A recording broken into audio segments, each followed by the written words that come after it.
7:38, estamos de regreso en este Sonar Global y está ya con nosotros Alejandra Arratia, directora ejecutiva de Educación 2020. Alejandra, ¿cómo estás? Muy buenas tardes.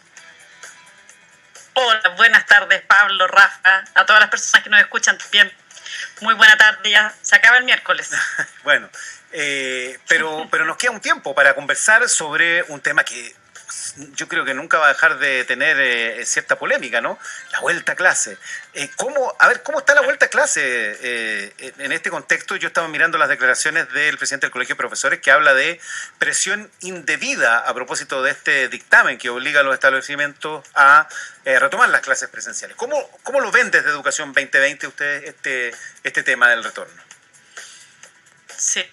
Mira, lo que nosotros hemos planteado desde el principio es que aquí es muy importante tratar de salirse de la discusión binaria como entre, así por decirlo así, entre buenos y malos, los que quieren y los que no quieren, y tratar de entendiendo el rol que cumple la escuela, el derecho a la educación que tienen los niños, niñas, jóvenes, en el fondo, cómo avanzamos en confianza para que los establecimientos puedan ir retomando las clases presenciales, sobre todo en este contexto ahora, además que estamos con la pandemia, bueno, en una etapa bastante más baja, ¿no? Pero en general siempre el punto aquí es que nosotros tenemos un país que tiene, bueno, altos desafíos de inequidad, lo hemos conversado en otras ocasiones, tenemos un país muy desigual, y cómo avanzamos, cómo nos organizamos y generamos confianza entre los distintos actores para que en ese contexto de desigualdad podamos resguardar que la pandemia no siga acrecentando esa desigualdad, ¿no? De hecho, uno ve ahora los datos y tú me decías cómo vamos. Uno mira que en este momento los colegios que han podido retornar a clases presenciales son un porcentaje súper alto. Uno ve el impacto, la diferencia entre dependencias, digamos, en los colegios públicos. Bueno, tenemos una diferencia entre los que son municipalizados y los que son servicios locales de educación. En los servicios locales de educación han podido abrir, y esto es una buena noticia, ¿no? El 93% de los establecimientos han podido abrir.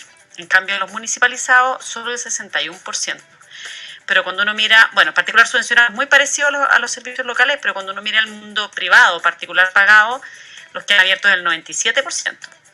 Entonces uno dice, bueno, ¿cómo avanzamos en generar esas confianzas para que podamos resguardar el derecho a la educación de todos nuestros niños y niñas en este contexto? Y si me permiten nosotros hicimos una serie de encuestas, bueno, desde marzo del año pasado que desde Educación 2020 hemos estado llevando una línea de encuestas, estamos conectados y hemos podido recoger, fíjense, antecedentes que nos hacen tratar de entender un poco, porque en este desafío de salirnos de lo binario, la pregunta es entender, bueno, ¿qué necesitamos hacer para poder generar confianza? Y hemos podido identificar elementos bien interesantes.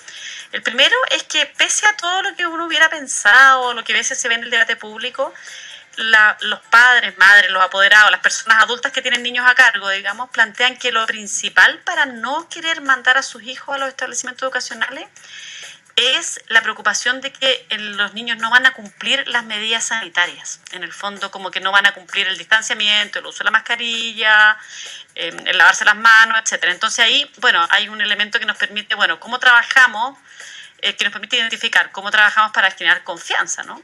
Por otro lado, ellos también identifican que un elemento que les preocupa es la trazabilidad. Es que en el fondo los establecimientos tengan mecanismos para identificar súper claramente, bueno, quién se contagió, cuándo se ha contagiado y qué hacemos para evitar que se contagien más. Y finalmente dos elementos que surgen también importantes. Primero, bueno, que es la segunda prevalencia, de hecho, es que los niños tengan vacuna. Esperar a que sus hijos puedan tener vacuna. Y ahí hay un elemento que podamos, en el fondo, apoyar que la vacuna siga como avanzando en los niños y niñas más pequeños. Y finalmente el transporte. Alejandra, tengo una duda respecto los porcentajes que tú dabas de apertura, ¿no? Estos porcentajes tienen que ver con, se calcula de acuerdo a la cantidad de colegios que están funcionando. Claro, en el fondo no hay un cálculo de cuántos niños están asistiendo a clases. No, este es porcentaje de establecimientos abiertos o parcialmente abiertos. Claro, eso entiendo, ¿no? En el fondo del universo, claro, exactamente, es así.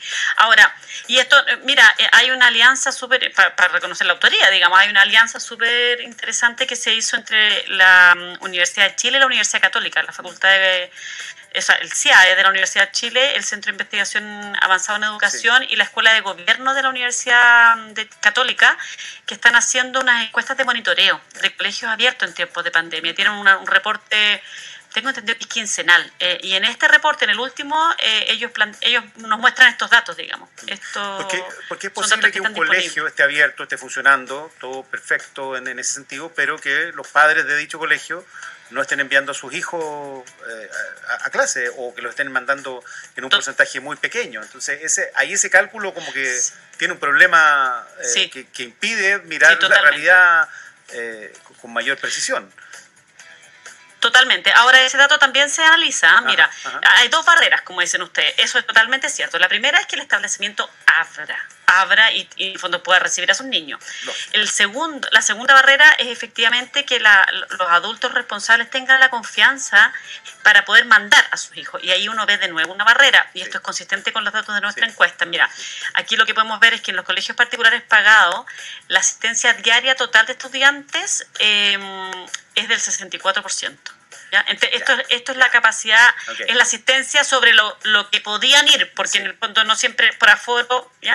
En cambio en el mundo municipal ese porcentaje del 64% baja en el mundo municipal al 36%, en los servicios locales de educación es el 38% y en particular subvencionados el 41%.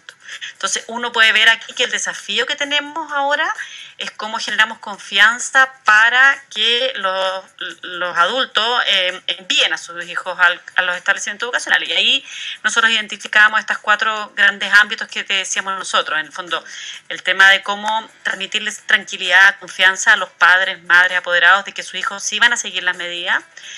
La trazabilidad, que genera mucha sensación de confianza también, el tener una trazabilidad que sea clara, conocida, el tema del transporte, que también les preocupa a los apoderados, en el fondo es algo entendible, y la vacunación.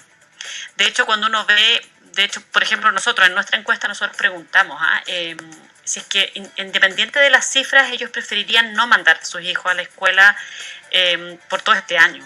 Y efectivamente lo que uno observa aquí, bueno, es de nuevo una diferencia también por dependencia. Los padres, los adultos, digamos, de niños del sistema público, en el fondo el 64% piensa que no los mandarían, versus solo el 21% del mundo particular pagado. Esa es una diferencia que es estadísticamente significativa. O sea, en los colegios particulares pagados, y también ahí hay una serie de razones que permiten explicar eso, que permite, probablemente ellos tienen más confianza en las medidas de trazabilidad, probablemente muchos de ellos también, y esto es una variable que hay que poner encima de la mesa, ¿no? Muchos de ellos llevan a sus hijos al colegio en auto, y por lo tanto el tema del transporte es una variable que es menos problemática, ¿no? Entonces también ahí la pregunta es cómo apoyamos los sistemas para poder desarrollar confianza, si la confianza no se compra, ¿no? A mí me tocó, Alejandra, reportear colegios que, a ver, era discutible que estuvieran en condiciones de dar clase en época prepandémica. Sí, tenían, les llovía, o sea, a ver, yo no soy un experto, pero sí sé que cuando cae agua del techo al entretecho y sale por el lado de los cables eléctricos es peligroso.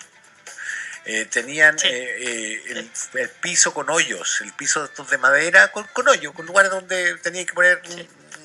Entonces, durante la pandemia, al quedar abandonados, esto se intensificó. Como todo inmueble abandonado durante un tiempo, estos problemas se agravan. Y tengo la sensación, fue el Colegio Abate Molina acá en Quilicura. Claro, acá en Santiago. Claro, y en La Pintana. Y me parece que la reinversión que había que hacer ahí era como súper grande en términos de que no solamente tenías que reparar cosas, sino que además alterar los aforos. Y que por mucho, y ojo, yo creo que lo he repetido hasta el cansancio, yo soy partidario de que las clases estén suspendidas el menor tiempo posible, porque la suspensión de clases aumenta la brecha que hay que cerrar en Chile. Pero con esa realidad, a mí me parece que si no quiero ser aventurado, digamos que uno debería estar pensando en que las clases con toda normalidad, tal como estamos hoy, recién se van a recuperar a finales de este año o principios del año que viene. Sí, efectivamente lo que tú dices, Rafa, es súper verdad. De hecho, en Chile nosotros tenemos un... A ver, en Chile se han hecho inversiones importantes en infraestructura de los establecimientos públicos y se ha avanzado. Sin perjuicio de ese avance, es fundamental reconocer que aquí, en el fondo la pandemia ha puesto de alguna manera encima de la mesa un problema que teníamos que trasciende la pandemia, lamentablemente, y que en el fondo la pandemia no hace más que exacerbar, potenciar, hacer aún más fuerte, ¿no? Y en ese sentido, claramente es una presión, un requerimiento, un desafío, esa es la palabra, es un desafío para los equipos, en el fondo de gestión municipal, para los sostenedores, en el fondo, cómo ellos se hacen cargo de poder apoyar a las escuelas en abordar esos desafíos. Se ha producido muchas veces un debate, como no sé si se acuerdan, a mediados de este año, respecto a, por ejemplo, una cantidad de plata de recursos CEP que no se usaron el año pasado. Uh-huh. Y ahí hay que poner en perspectiva que no es que no se ocupen porque los municipios, los sostenedores no quieran. Esto tiene una complejidad, es difícil. Tenemos que, entre todos los actores, y nosotros lo hemos estado tratando de hacer desde 2020, ayudar a que exista fortalecimiento de capacidades en los distintos sostenedores para poder abordar el desafío. Y ahí es ver, bueno, cómo vamos a, por ejemplo, resolver los temas de infraestructura, que se han potenciado. Además, con colegios, mira, nosotros hemos tenido encuentros entre sostenedores, entre distintos actores a lo largo del país, en que para poder, como de alguna manera, contarse experiencias entre ellos. Creemos que aquí también hay una posibilidad de aprendizaje cruzado y colaborativo que puede potenciar, bueno, puede como ayudar a que nos vayamos transmitiendo experiencias que han sido positivas en algunos lugares y que pueden replicarse en otros lugares, ¿no? Y ahí han salido historias, claro, de escuelas que están, no sé, desde sin agua. Pero también ahí esto de alguna manera requiere que los sostenedores hagan su mayor, en el fondo requiere competencias de gestión en los sostenedores. Y lo que hemos podido ver es que esto requiere, por ejemplo, hay dos variables que son bien importantes y que hemos visto que los sostenedores que han podido hacerlo mejor, lidiar mejor con este desafío, son sostenedores que han podido generar alianzas, por ejemplo. O sea, invitar a distintos actores de los mismos municipios, actores de la sociedad civil, incluso universidades. Hay algunos municipios, ponte tú, en esto tuvimos la semana pasada una experiencia muy bonita en que fue acá en Santiago, sostenedores, bueno, eran de distintos lugares, pero tuvimos dos sostenedores, Peñarolén y Renca, que compartieron su experiencia y vimos, por ejemplo, cómo se asociaron con la Asociación Chilena de Seguridad, para que ellos pudieran de alguna manera certificar que el establecimiento cumplía con lo requerido para poder retornar con todas las escuelas públicas de esas comunas. Son ideas que... Exactamente, son ideas que se van compartiendo y así los sostenedores no tienen, o sea, en el fondo aquí no tenemos que buscar buenas experiencias fuera de Chile, como dicen algunos, ¿no? Aquí tenemos experiencias muy potentes dentro de Chile y podemos en el fondo ir aprendiendo unos de otros. Ahora el punto es cómo generar este diálogo. A propósito de esto, digamos, acuerdos de cooperación que se pueden hacer. Normal, y la alcaldesa del Fino aprovecho a rectificar. Abate Molina, ¿no? Abate Molina. Pero volviendo al tema, a propósito de esto, hay un tema que tiene que ver con la conectividad a Internet, que es súper importante en estos momentos, porque la vuelta, como tú misma explicabas, es híbrida, ¿no? Entonces, la conectividad a Internet es un factor donde o hay que invertir, o hay que hacer alianza, pero hay que conseguirla de alguna manera, ¿no? ¿Cómo ves ese tema? Y te lo planteo porque conocí el caso muy cercano de un colegio que figuraba nominalmente como un colegio que tenía conexión a Internet, pero que tenía una conexión que alcanzaba para... estaba en una sala y entonces alcanzaba para una cierta cantidad. Para una sala, un pabellón con suerte, ¿no? Claro. Y el resto del colegio no tenía conectividad. Entonces, para hacer una clase desde una sala que estaba en el otro patio, no había ninguna posibilidad. Y ese colegio figura para cualquier registro, para cualquier estadística, para cualquier, no sé, para estos informes que hacen los municipios, los sostenedores. No, mira, en nuestra comuna todos los colegios tienen Internet. Claro, pero ¿funciona para todos? Esa es la pregunta también, ¿no? Totalmente, porque cuando se habla de condiciones, se pueden exhibir muchos números, pero la realidad, así, in situ, muchas veces no es como se ve en el Excel. Totalmente, totalmente. Lo que nosotros hemos visto es que el tema de tener conectividad universal se ha tornado crítico, crítico la verdad en este momento, y efectivamente pasa lo que dices tú. Y ojo, que pasan cosas a nivel de conectividad, pero también quizás incluso más complejo, más difícil, no sé, es que en el fondo tú para poder tener clases, en el fondo en las condiciones actuales, necesitas que los profesores puedan atender las necesidades de los que están en la escuela, pero además los que están a distancia. Entonces, en el fondo, un profesor que antes necesitaba de como planificar para una clase, ahora, entre comillas, necesita planificar para 2 clases. E incluso algunos nos decían para 3, porque ahí viene al que tengo los que están en la sala de clases presencialmente, tengo los que están en la casa, pero de los que están en la casa, algunos se pueden conectar y otros no se pueden conectar. ¿Me explico? Entonces ahí hay una complejidad que, claro, hay una tremenda barrera que es la que tú mencionas, efectivamente, y lo hemos visto muy fuerte.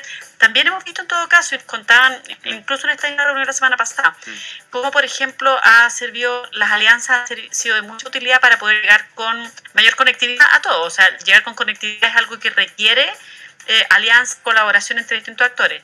Pero luego el tema más pedagógico, cómo nos hacemos cargo y le damos, en el fondo, oportunidades de aprendizaje que sean pertinentes, que sean significativas, en este contexto que implica unos desafíos como de otro orden, ¿no? Claro. Porque no puedes triplicarle la carga a los docentes, no puedes, porque en el fondo, bueno, no hay quien resista. De hecho, en nuestra encuesta tenemos que un porcentaje súper importante de los docentes, en el fondo lo que ha visto es que en el fondo, la carga de trabajo no les alcanza, y el 80% de los docentes plantea que en el fondo esto ha afectado su vida familiar.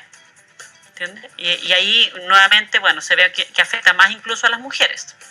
¿Entiendes? Entonces, claro, aquí hay complejidades de distinto índole, y por eso el punto es cómo apoyamos para que efectivamente se pueda retornar. Es fundamental retornar. Efectivamente, lo que ustedes decían, si no, se aumentan las brechas, se aumenta la inequidad, y el impacto es no solo en el aprendizaje, también es en el desarrollo socioemocional, Claro. en la pertenencia, los temas de salud mental. O sea, el impacto es tremendo, pero tenemos que generar las condiciones, no depende solo de la voluntad, el punto son las condiciones y las confianzas. Alejandra Arratia, directora ejecutiva de Educación 2020, muchísimas gracias por este contacto con Radio Sonar. Gracias a ustedes, buenas noches para ustedes y para todos quienes nos escuchan. Que estés bien, Alejandra. Buenas noches. Son las 7:50.